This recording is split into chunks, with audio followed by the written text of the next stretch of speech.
बैठ के। हाँ हाँ परवेज जी आप बोलिए कुछ भी बोलिए बोल देंगे, बोलिए हम लोग यहाँ बैठ बोलिए। के सुन रहे हैं आपकी बात को, इसीलिए नहीं नहीं बैठे बोलिए यहाँ पे। बोलिए परवेज जी आप बोलिए बोलिए क्या कहना चाह रहे हैं।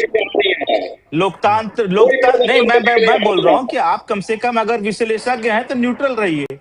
जी हाँ, तो मैं तो लोकतंत्र की कह रहा बात कर हूँ रहे हैं, कि लोकतंत्र की बात कर रहे हैं, चुनाव और सवाल उठाने का अधिकार कौन से लोकतंत्र की दुहाई आप दे रहे हैं जहां नहीं है? और हाँ कौन से आपने कभी तानाशाही लागू होते हुए देखा है? कभी पढ़ा है कि तानाशाही लागू कैसे कैसे हुई है?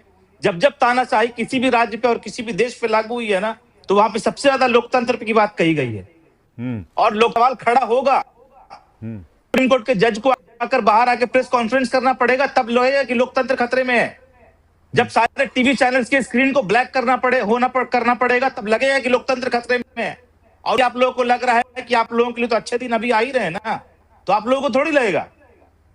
नहीं और परवेज आप जी लोगों के लिए तो शायद वो परवेज जी भारत भी 2014 के बाद ही आजाद हुआ है। परवेज जी क्या आपको लगता बात है ऐसे परवेज जी एफआईआर होने का क्या मतलब है? क्या मैंने कहा राजेश, मैं तेजस्वी जी को चुनाव लड़ने से रोकने की प्रक्रिया है क्या ये? क्या आप उसको उस दिशा में देख रहे हैं क्या?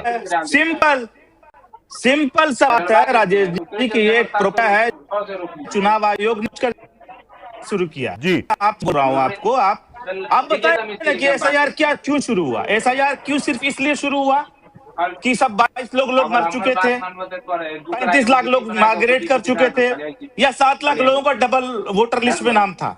क्या एसआईआर सिर्फ इसलिए शुरू किया गया था? और इन कामों के लिए एसआईआर की जरूरत नहीं होती है। जो ज्ञान दे रहे हैं बैठ के, मैं उनको बता देना चाहता हूं कि इन कामों के लिए election commission daily by daily स्वतंत्र है। ये डेली एक्सरसाइज का काम है। अगर 22 लाख लोग का अगर नाम नहीं कटा तो डेली एक्सरसाइज में क्या हो रहा था? ये वोटर लिस्ट को सही करना ये तो पहली बार हो रहा है क्या, या 20 साल में पहली बार क्यों हो रहा है? ये तो डेली होता है। आप किसी का नाम कटवा, डेथ कर गया, डेथ सर्टिफिकेट लगा, उनका नाम कट गया, नहीं डॉक्टर साहब कह रहे थे लगा, उनका नाम कट गया, रिवीजन जो है वो पहली बार हो रहा है। नाम कटवा लिए। बीएलओ की बहाली पहली बार तो हुई नहीं है। नाम चढ़ाना, नाम काटना ना पहली बार तो है नहीं। आपने क्यों शुरू करा?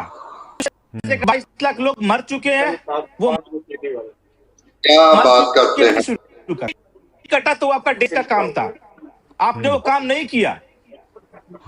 और अगर 7 लाख बल है, इसका मतलब अगर आपने अभी तक आइडेंटिफाई नहीं किया तो ये आपकी नाकामयाबी है कि आपने